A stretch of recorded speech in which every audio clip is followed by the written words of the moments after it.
મુઠ્ઠી વાળીને ઊંચા કરજો. જય જોહાર, જય જોહાર, જય આદિવાસી. ધન્યવાદ. બધા જ વડીલો અને યુવાનોને વિનંતી છે કે જગ્યા લઈ લો એકવાર. વધારે સમય હું નથી લેવાનો, તમે પણ ઘણા ટાઈમથી બેઠા છો, મને પણ ખબર છે. એટલે મેન મુદ્દા છે 8-10, એની ચર્ચા કરીને આપણું વક્તવ્ય પૂર્ણ કરીને આગળની સભા પૂરી કરીશું. બધા જ લોકો જગ્યા લઈ લો જેથી કરીને પાછળના લોકોને દેખાય. આ બાજુ પણ મિત્રોને મારે બે હાથ જોડીને માથું નમાવીને વિનંતી છે, જગ્યા લઈ લો. ક્રાંતિકારી ભૂમિ પર સમસ્ત આદિવાસી સમાજના મુખીઓ, સરપંચો, વડીલો, પટેલો, સંતો, મહંતો, ગાદીપતિઓ, મારી માતાઓ, મારી બહેનો, મારા યુવાન મિત્રો અને તમામ આગેવાનોની ઉપસ્થિતિમાં સમસ્ત આદિવાસી સમાજની મહાપંચાયત જ્યારે યોજાઈ છે, ત્યારે આજની આ મહાપંચાયતમાં આપ સૌનું ચૈતર વસાવા આપ સૌને મારા નમન કરું છું અને મારા જોહાર કરું છું. સૌને મેં વંદન કરું છું.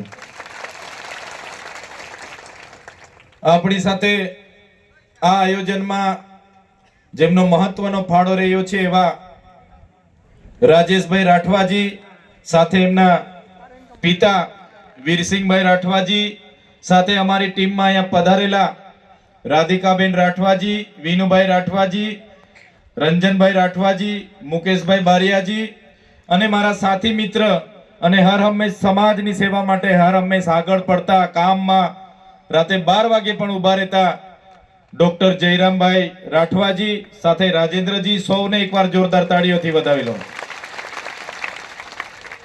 હું અભિનંદન આપું છું લગામી ગામના વડીલોને, આયોજન કરતા યુવાન મિત્રોને કે મહાપંચાયતનો હેતુ શું હોય છે, શું કામ મહાપંચાયત યોજવી જોઈએ, એનો મેસેજ તમે આજે લગામી ગામથી આખા ગુજરાતના લોકોને આપવા માંગો છો. એ બદલ સૌને મારા તરફથી અભિનંદન.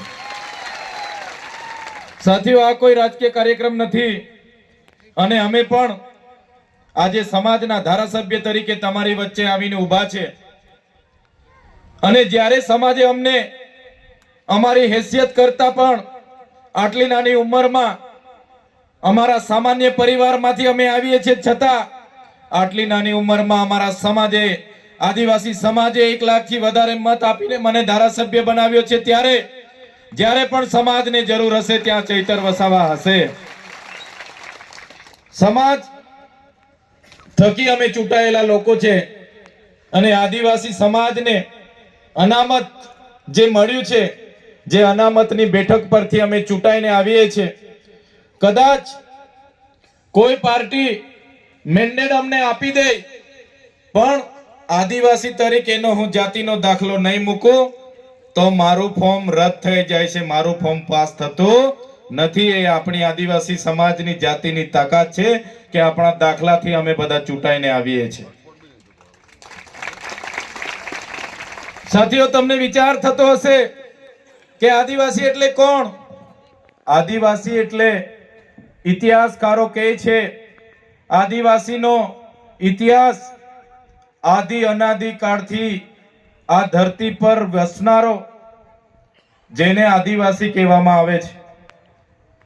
આ પૃથ્વી પર માનવ સભ્યતાનો ઉદ્ભવ થયો. તમે બધા વિચાર કરજો, ઘણા છોકરાઓ ભણેલા ગણેલા છે, એમને તો ઇતિહાસ ખબર છે. ધોરણ 9માં 8માં ઇતિહાસમાં બધી જ બાબતો આવે છે.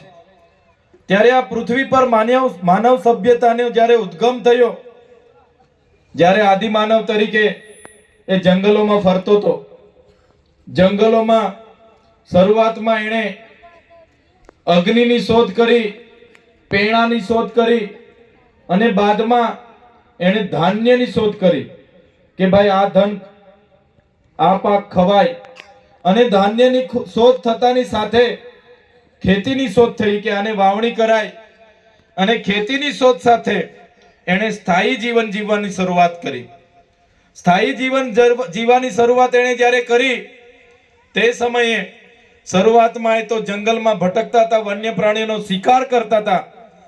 નદીઓ હોય ત્યાં માછલી મારીને ખાય, કંદમૂળ ખાડીને ખાય, વનના ફળ ફળાદી પાડીને ખાય, અને જ્યારે ખેતીની શોધ થઈ બાદમાં એ ભટકતું જીવન છોડીને એ આદિમાનવ સ્થાયી થયો, પરિવાર સાથે રહેતા થયો અને પરિવાર સાથે રહેતા રહેતા નાના કબીલા, નાના ગામ બન્યા અને જમીનને સંપત્તિ તરીકે જોવામાં આવી, સ્ત્રીને સંપત્તિ તરીકે જોવામાં આવી અને નાના નાના કબીલોના આપણા સરદારો, આપણા રાજા મહારાજાઓ સાથે જે તે વખતે બહારના અનેક લોકોએ આક્રમણો કર્યા બાદ આપણા રાજા રજવાડા, આપણા કબીલા, આપણા સરદારો ભોળા હતા, શાંતિપ્રિય હતા અને એ સંઘર્ષમાં એ બહારના આવેલા હોશિયાર લોકોએ, સભ્યતાની સંસ્કૃતિ કહેવા વાળા લોકોએ આપણા વિસ્તાર પર એ જમાનામાંથી હજારો વર્ષથી કબજો કર્યો છે. આપણો ઇતિહાસ એવું કહે છે કે આદિવાસી એ સૂર્ય ચંદ્ર, આદિવાસી એ નદી પહાડો સમેત ઝાડોને પણ પૂંજનારો એ પ્રકૃતિ પૂજક છે. આદિવાસીની સંસ્કૃતિ એ ધર્મપૂર્વી સંસ્કૃતિ છે.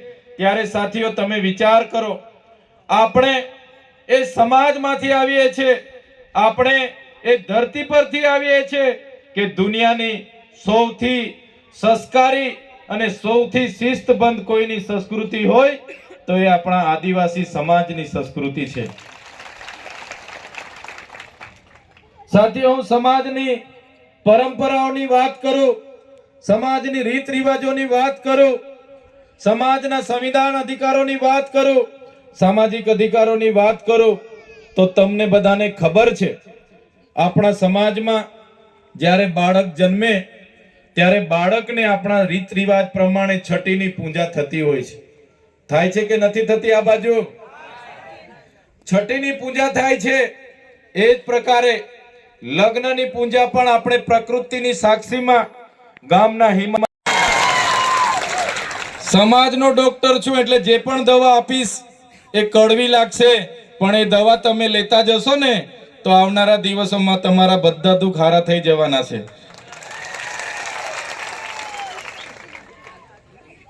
આજે ડીજે ની વાત કરી, ચાલો અહીંયા બધા યુવાનો છે, બોલો બધા આ બાજુ. અહીંયા ડીજે આવ્યા હોય તો આપણા યુવાનો 10 વાગ્યાથી નાચે, આપણી બહેનો 10 વાગ્યાથી નાચે, 4 વાગે પેલો ડીજે વાળો બંધ થાય ને એટલે ડીજે વાળાને ધમકાવે, ઓય ચાલુ કર, અમારે નાચવાનું છે. થાય છે કે નથી થતું?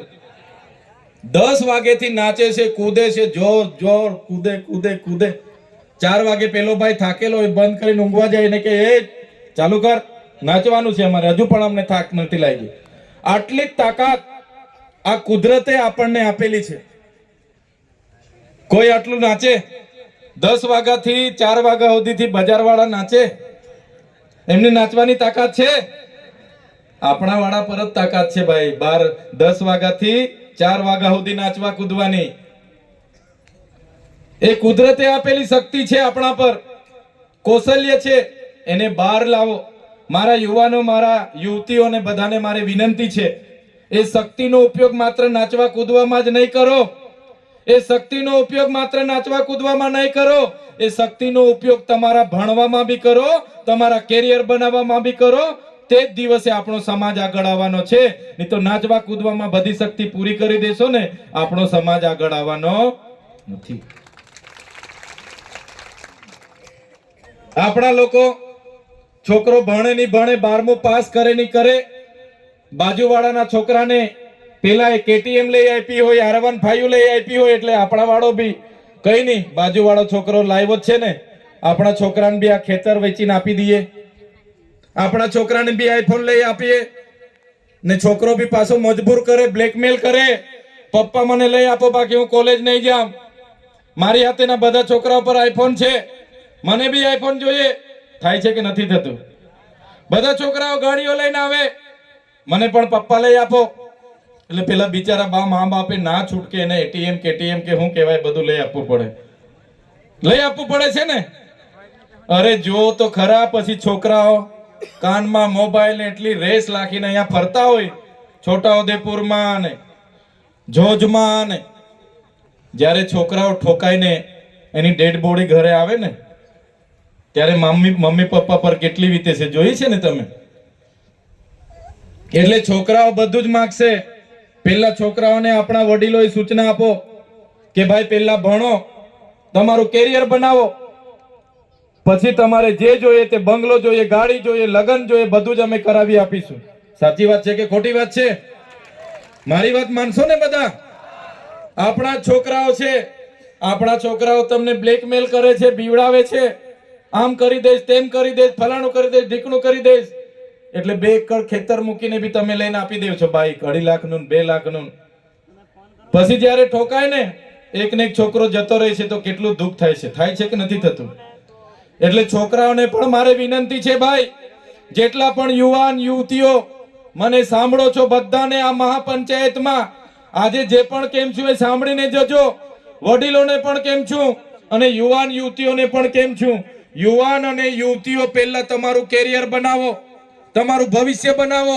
તમારે હજુ ખૂબ લાંબુ જીવવાનું છે, આવનારું ભવિષ્ય બનાવવાનું છે. આપણા વડવાઓ જીવીને જતા રહ્યા, રાજી ખુશી ખાઈ પીને જતા રહ્યા ધરતી પર, પણ તમારે હજુ લાંબુ જીવવાનું છે. મમ્મી પપ્પા પર નિર્ભર ના રહો, મમ્મી પપ્પાને બ્લેકમેલ ના કરો અને વ્યસન ફેશન થી તો દૂર જ રહો. આજ મારે તમને વિનંતી છે, મારા વડીલોને પણ વિનંતી છે, કોઈ છોકરા છોકરીઓને તમે ભણાવો, એને મજૂરી ના લઈ જાઓ. શું કામ છે એને મજૂરી લઈ જઈને શું કરવાના? એ લોકો તમારા જેવા મજૂર બનાવવા માંગો છો? એ દીકરા દીકરી જ્યાં સુધી ભણવાના હોય ત્યાં સુધી ભણાવો. જોઈએ તો 2 રોટલી ઓછી ખાવાની છે આપણે, પણ આપણા દીકરા દીકરીઓને જેટલું ભણે એટલું આપણે ભણાવવાનું છે.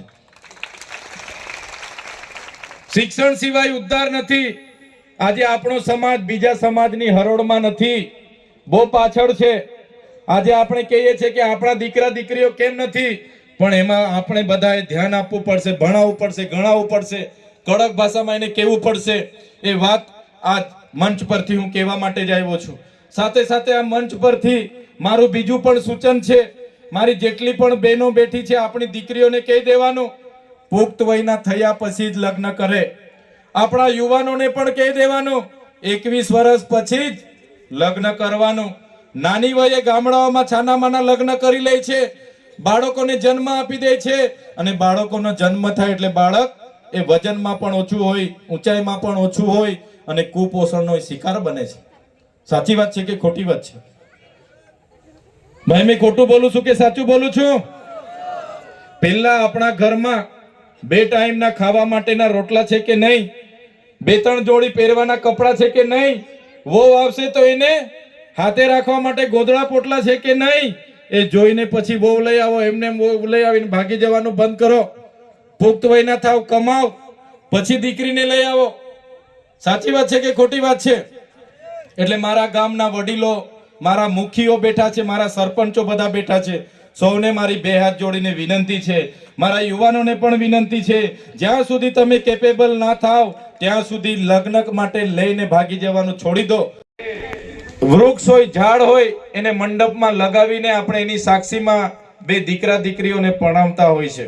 એ જ પ્રકારે આપણો જ્યારે કોઈ વડીલ મૃત્યુ પામે ત્યારે પણ એ મરણની વિધિ બીજી જ્ઞાતિઓ કરતા આપણી અલગ છે. આપણે વડીલને, મૃત્યુ પામેલા વ્યક્તિને નવડાવી ધોવડાવી, આપણા સમાજના રીત રિવાજ પ્રમાણે કપડાં પહેરાવી, ફેટો પહેરાવી, એને આપણે આપણા ઘરમાં છેલ્લા દિવસે ખૂબ સારું એને ગમતું ભાવતું જમવાનું બનાવીને પણ છેલ્લા દિવસે બધા સગા સંબંધીઓ વારા પરથી જમાડે છે. જમાડે છે કે નથી જમાડતા? થાય છે ને આ બાજુ? તો આ આપણી સંસ્કૃતિ છે, આપણી પ્રકૃતિ છે. તમે જોયું હશે, સામાજિક કાયદાઓની વાત કરો તો આદિવાસી સમાજને પોતાના વ્યક્તિગત કાયદાઓ છે. તમને ખબર હશે, આપણા સમાજમાં જ્યારે યુવાન પુખ્ત વયના દીકરા અને દીકરી ભાગી જાય છે ત્યારે ગામમાં પંચ બેહે છે. આ બાજુ બેહે છે કે નથી બેસતું ભાઈ? ગામનું પંચ બેહે છે કે નથી બેસતું? મુખીઓ બેહે છે ને? ગામના વડીલો, ગામના મુખીઓ બંને દીકરા દીકરીઓને શોધીને લાવવા માટે જણાવે છે, પંચમાં હાજર કરે છે અને બંને દીકરા દીકરીઓની ઉંમર પૂછે છે. બેટા દીકરી બોલ, કેટલી ઉંમર થઈ? એટલે આપણી દીકરી કહે, દાદા મારી ઉંમર 18 વર્ષથી ઉપર છે, 20 વર્ષની થઈ. દીકરાને પૂછવામાં આવે છે, બેટા તારી ઉંમર કેટલી થઈ? દીકરો કહે કે મારી 21 વર્ષ પૂર્ણ થઈ, મારી 22 વર્ષ છે. પછી પંચ એમના માતા પિતાઓની સંમતિથી એને પતિ પત્ની તરીકે આપણે ગામમાં સ્વીકારી લઈએ છીએ. સ્વીકારીએ છીએ કે નથી સ્વીકારતા? સ્વીકારીએ છીએ ને? ત્યારે આ આપણા પર્સનલ લો છે. કોઈને લગ્ન માટે કોર્ટમાં જ જવું પડે એ બીજી જ્ઞાતિઓની ફરજ છે, પણ આપણને એમાંથી છૂટછાટ મળી છે કે આપણે ગામમાં પંચ બેહીને આ પ્રકારના સહમતિથી પુખ્ત વયના થતા લગ્નને પણ આપણે માન્યતા આપીએ છીએ. સાથે જ કોઈને એનો ઘરવાળો નથી ગમતો, એ રાતે આવે છે, મારામારી કરે છે, બીજી બધી મગજમારી કરે છે, અને એક વાર થાય, બે વાર થાય અને દીકરી કહે છે કે આની સાથે તો મને જીવન નીકળે એવું નથી, મારે હવે છૂટું લઈ લેવું છે. ત્યારે આપણો પંચ બેહે છે કે નથી બેસતો? પંચને બોલાવવામાં આવે છે કે નથી આવતો? એ આપણા આદિવાસી સમાજમાં જ એ પંચને માન્યતા છે. બીજા કોઈ જાતિમાં છૂટાછેડા કરવું હોય તો એને કોર્ટમાં અરજી નાખવી પડે, કેસ ચાલે અને કોર્ટનું જજમેન્ટ આવે, પછી છૂટાછેડા થાય છે. જ્યારે આપણા પંચમાં ગામમાં બેસીને એમની સંમતિ લઈને છૂટાછેડા કરવામાં આવે છે. એ જ પ્રકારે તમે જોયું હશે કોઈના ઘરમાં એક જ દીકરી હોય, કાં તો દીકરીઓ જ હોય, દીકરો ના હોય, તો એ ઘરમાં ઘર જમાઈ લાવવા માટે પણ આપણા લોકો ઘર જમાઈ પણ રાખે છે અને એને વારસાઈના અધિકારો પણ આપે છે કે નથી આપતા? એ જ પ્રકારે તમે જોયું હશે કોઈ યુવાન બેનને પરણાવીને કદાચ 2-5 વર્ષમાં એના પતિદેવ મૃત્યુ પામે છે, ત્યારે આપણો સમાજ એ બેનને 12 દિવસ કે વર્ષ પછી બીજું લગ્ન કરવા પણ એમને સહમતિ આપે છે કે નથી આપતા? વિધવાને પુનર્લગ્ન કરવા માટે આપણો સમાજ પરવાનગી આપે છે કે નથી આપતો? આપે છે. જ્યારે બીજી જ્ઞાતિમાં એ આપવામાં આવતો નથી. કોઈ વિધુર હોય જેના પત્ની ના હોય અને એને વિચાર આવે કે જિંદગી લાંબી છે, દુનિયા મોટી છે, મારે બીજા લગ્ન કરવા જેવા છે, બીજા બેનને મારે જીવન સાથી બનાવવાના છે, તો એની પરવાનગી પણ આપણો સમાજ આપે છે કે નથી આપતો? ત્યારે આ બધા કાયદા એ માત્ર ને માત્ર કોના છે? આપણા છે, આદિવાસી સમાજ છે. બીજી જ્ઞાતિને એના માટે કોર્ટમાં જવું પડે, રજીસ્ટ્રેશન કરાવવું પડે, કેસ દાખલ કરવો પડે અને કોર્ટ કે પછી થાય છે. ત્યારે આ આપણો આદિવાસી સમાજ છે. આજે આદિવાસી સમાજમાં આપણે બેટી અને દીકરા અને દીકરી વચ્ચેનો ભેદભાવ આપણે રાખતા. આપણે ત્યાં દીકરો જન્મે કે દીકરી જન્મે આપણે હરખા જ ખુશી મનાવીએ છીએ, એમને આવકારીએ છીએ. એટલે જ આદિવાસી સમાજમાં 1000 પુરુષોની સરખામણીમાં 1000 સ્ત્રીઓની સંખ્યા આપણા સમાજમાં છે. જોરદાર તાળીઓ પાડી લો. સાથીઓ, હું 3 દિવસ 4 દિવસ પહેલા, 1 અઠવાડિયા પહેલા હું સમાચારમાં જોતો હતો. કોઈ મોટા કલાકાર છે, કિંજલબેન દવે, બ્રહ્મ સમાજમાંથી આવે છે. કિંજલબેન દવે કોઈ હર્ષિતભાઈ શાહ કરીને યુવાન સાથે એમણે સગાઈ કરી, તો બ્રહ્મ સમાજે એના આખા પરિવારને સમાજથી બહાર કરી દીધા. ત્યારે મને વિચાર આવ્યો કે આદિવાસી દીકરીઓને, આપણી બહેનોને ગુજરાતના તમામ જ્ઞાતિના લોકો લઈ જાય છે. આપણો કોઈ યુવાન આણંદમાં ભણે, અમદાવાદમાં ભણે, સુરતમાં ભણે, વડોદરામાં ભણે, કોઈ બીજી જ્ઞાતિના બેન સાથે એના લવ થઈ જાય, કે કોઈ બહાર નોકરી કરવા ગયો હોય, એની સાથે નોકરી કરનાર બીજી બેન સાથે એને લવ થઈ જાય, પ્રેમ થઈ જાય, અને જ્યારે એ લગ્ન કરવાની વાત એમના પરિવારમાં મૂકે, તો આપણા દીકરાઓને બીજી જ્ઞાતિની દીકરી આપવામાં આવતી નથી. આ દેશની વાસ્તવિકતા છે, આ ગુજરાતની વાસ્તવિકતા છે. એક બાજુ આદિવાસી સમાજની દીકરીઓને આખા ગુજરાતના તમામ વર્ગો લઈ જાય છે, પરણાવે છે, અને અમારા દીકરાઓ ભણી ગણીને જ્યારે બીજી જ્ઞાતિની દીકરીને સાથે પરણવાની વાત મૂકે છે, ત્યારે અમારી જ્ઞાતિમાં દીકરી આપવામાં આવતી નથી. અમારી સાથે અસમાનતાની ભેદભાવ થાય છે.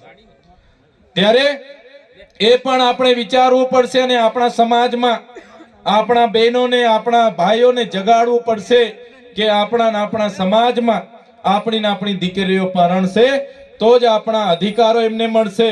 એ જાતિના દાખલા પર એને રાજકીય અને શૈક્ષણિક અનામત મળશે, એમના દીકરા દીકરીઓને પણ ત્યારે જ 73 એની જમીનો મળશે, ત્યારે જ એમના પિતાની વારસાઈની જમીનો મળશે. એ બાબતે પણ આપણા દીકરા દીકરીઓને આવનારા દિવસોમાં આપણે જગાડવું પડશે. બીજી વાત તમને હું કરું, અહીંયાથી સંવિધાનના અધિકારોની ઘણી વાતો થઈ. સાથીઓ, દેશ આઝાદ થયો, તમને બધાને ખબર છે. દેશની આઝાદીમાં આપણા રૂપસિંહ નાયક, જોરિયા પરમેશ્વર, આપણા રવજી, આપણા ભૈજી બારિયા, જે જ પ્રકારે બિરસા મુંડા, ખજિયા નાયક, તાત્યા મામા, ગુરુ ગોવિંદજી જેવા આપણા પૂર્વજો ખૂબ લડ્યા. રૂપસિંહ નાયકની આગેવાનીમાં 30 વર્ષ સુધી અંગ્રેજો સામે સંઘર્ષ થયો. આ વિસ્તારના આદિવાસીઓએ અંગ્રેજોને તે વખતે પણ આપણા વિસ્તારમાં ઘૂસવા નહીં દીધા. આટલું બધું કરી જોઈ લો, જ્યાં પણ આપણને જરૂર પડી ત્યાં આપણે લોકોએ દેશના વિકાસમાં યોગદાન આપ્યું છે. તમે દેશ આઝાદ થયો, દેશનું બંધારણ બન્યું, દેશ બંધારણથી ચાલતો થયો, લોકશાહી બની, પણ આજે પણ આદિવાસીઓ માટે બનેલા કાયદાની અમલવારી આપણા વિસ્તારમાં થઈ નથી. તમે જોયું હશે, દેશનું બંધારણ જ્યારે બન્યું એ બંધારણ થકી જ આખો દેશ ચાલે છે. પણ આદિવાસીઓ માટે અનુસૂચિ 5, જે પ્રકારે અનુસૂચિ 6 ઓરિસ્સા, મિઝોરમ, મેઘાલય અને ત્રિપુરામાં લાગુ છે, ત્યાં કોઈ પણ વડાપ્રધાનને, રાષ્ટ્રપતિને, મુખ્યમંત્રીને કે મંત્રીને કે કોઈ પણ પ્રોજેક્ટને ત્યાં લાવવા માટે કે કોઈ પણ મંત્રી તંત્રીનો પ્રોગ્રામ કરવા માટે સૌપ્રથમ ગ્રામ સભાની પરવાનગી લેવી પડે છે, પછી જ ત્યાં પ્રોજેક્ટ થાય છે. આપણે ત્યાં એવું થાય છે? આપણે ત્યાં પહેલા પ્રોજેક્ટ મંજૂર થાય છે, પછી પ્રોજેક્ટ આવે ત્યારે પોલીસ આવે છે, અને આપણા જમીનો જ્યારે લેવા માટેની વાત થાય છે ત્યારે આપણને ખબર પડે છે કે આપણે ત્યાં પ્રોજેક્ટ આવે છે. સાચી વાત છે કે ખોટી વાત છે? બંધારણમાં સ્પષ્ટ જોગવાઈ છે, 244 કલમ એવું કહે છે કે આદિવાસી વિસ્તાર એ ગુજરાતનો અંબાજીથી ઉમરગામ અનુસૂચિ 5 માં આવે છે. એમાં અનુસૂચિ 5 માં પૈસા એક્ટ પણ લાગુ છે. 1996 માં પૈસા એક્ટ લાગુ થયો. એમાં આગળ ડોક્ટર સાહેબે કીધું એમ, ન લોકસભા ન વિધાનસભા, સબસે ઊંચી ગ્રામ સભા, જે આજે આપણે મળ્યા છે ને ગ્રામ સભા, એ ગ્રામ સભા સબસે ઊંચી, એકવાર ગ્રામ સભા નક્કી કરે તે જ ગામમાં આવવું જોઈએ, તે જ ગામમાં થવું જોઈએ, તે જ પ્રોજેક્ટ મંજૂર હોવો જોઈએ. એ પૈસા એક્ટમાં જોગવાઈ હોવા છતાં આજે પણ ગુજરાતમાં લાગુ પાડવામાં નથી આવ્યો, જેના કારણે આપણા આદિવાસીઓની જમીનો આજે છીનવાઈ રહેલી છે. આજે ડેમના નામે છીનવાય છે, રોડના નામે, કોરિડોરના નામે છીનવાય છે. આજે અહીંયા હાઇડ્રો પાવરના નામે જમીનો છીનવાઈ ગઈ, આંબા ડુંગરમાં યુરેનિયમના પ્રોજેક્ટના નામે છીનવાય છે. ત્યારે મારા સાથીઓને વિનંતી કરું છું, આપણે બધાએ જાગવું પડશે. બંધારણમાં મળેલા અધિકારોને લાગુ કરવા માટે સરકાર સામે ઉતરવું પડશે અને સરકારને પૂછી લેવું પડશે કે તમે આ બંધારણમાં અમને મળેલા અધિકારો લાગુ કરવા માંગો છો કે નહીં.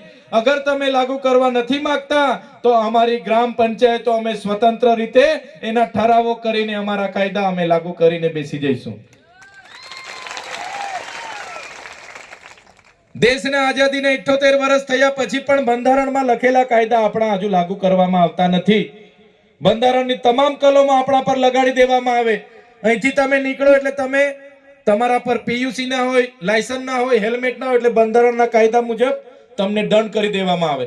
અને આપણી સ્પષ્ટ લખેલી 244 ની કલમ 3 પેટા કલમ 13 આજ દિન સુધી લાગુ કરવામાં નથી આવતી. ત્યારે એનાથી આપણને ખૂબ મોટું નુકસાન થાય છે. એ જ પ્રકારે 73 નો આપણો કાયદો છે. એ જ પ્રકારે આપણને જળ, જંગલ, જમીન પરના અધિકારો મળ્યા છે, તે આજ દિન સુધી લાગુ કરવામાં નથી આવતા.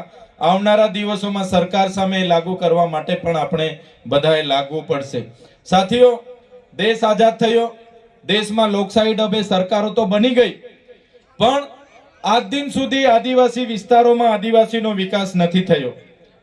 એટલા માટે મારે કહેવું પડે છે કે આજે પણ આદિવાસી વિસ્તારોમાં, આજે આપણે અંબાજીથી ઉમરગામના 14 જિલ્લા આદિવાસીઓનો છે, એમાં 1,71,350 બાળકો અતિ કુપોષણથી પીડાય છે.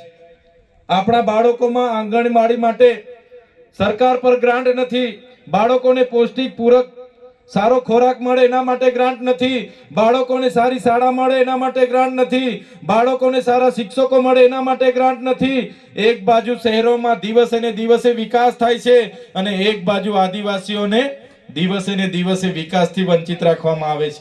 કેમ? કેમ કે અમારા જેવા જે નેતાઓ ચૂંટાઈને જાય છે એ સમાજના વફાદાર નથી રહેતા, એ પાર્ટીના વફાદાર રહે છે. એટલે જેટલા પણ નેતાઓ પાર્ટીના વફાદાર બનીને આપણને મત બેંક તરીકે ઉપયોગ કર્યો છે એ નેતાઓના ભોગે આજે સમાજ આપણો દુખી છે. આવનારા દિવસોમાં એવા નેતાઓને પણ તમારે ઓળખી લેવા પડશે અને એવા નેતાઓને તમારે આપણા સમાજમાંથી જાકારો આપવો પડશે.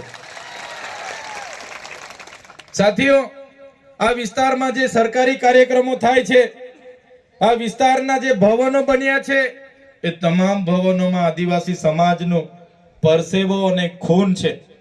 આદિવાસી સમાજે એ ચાહે ગુજરાતના વિધાનસભાનું ભવન હોય, એ ચાહે ગુજરાતનું સચિવાલયનું ભવન હોય, હાઈકોર્ટનું ભવન હોય, છોટાઉદેપુરના કલેક્ટરનું ભવન હોય, એસપી નું ભવન હોય, તાલુકા પંચાયતની કચેરીનું ભવન હોય, આ ભવનો આપણા આદિવાસીના પરસેવાથી બનેલા ભવનો છે. એમનેમ કોઈ ભવનો બન્યા નથી. ત્યારે આવનારા દિવસોમાં એ વાત પણ આપણે કહેવું પડશે. આદિવાસીનો જે પ્રકારે ઉપયોગ આ વિકાસમાં થયો છે એની સામે આદિવાસીનો વિકાસ નથી થયો, ત્યારે એના માટે જાગવું પડશે.